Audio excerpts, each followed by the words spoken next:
Grow is working to create a space where we can amplify voices and experiences that we don't all get to hear all the time. It helps break the traditions that we have in place today. It helps us make really bold decisions that we need to make to move forward. JB Hunt is very supportive of women and our growth and retention. I think it's very important to have women in leadership roles. Make up 50.4% of the population, so it would be bizarre to think that women didn't deserve just as much of a seat at the table.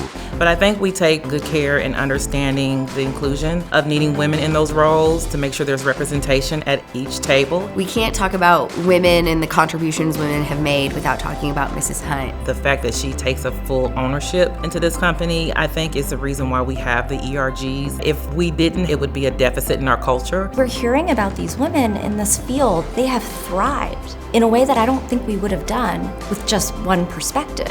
One of our most sought after pieces of content was about how men support women. With any ERG, you do not have to identify, you just have to be a supporter and ally for that group. It's very important that Grow has had allies. You don't have to be a woman to be an ally. I think an ally should really educate themselves on what women are going through on a day-to-day basis and really help push the charge of women being more prevalent, more present, so that it can be brought to a larger audience. Our people want to know how to put this inclusion work to work. I think leaders are doing that by just being intentional. It's no longer looking for the cultural fit, but looking at what skill sets that person brings that can help take the team to the next level. Leaders create equity within their teams by educating themselves and attending different events that we have throughout the year. A lot of different networking opportunities. Networking is so crucial. It can really help open doors, leaning on others and getting to know their perspectives, and it can help grow yours. As we evolve in our careers, it's my responsibility to make sure that I'm looking for those perspectives that are different than mine, only to push our organization forward.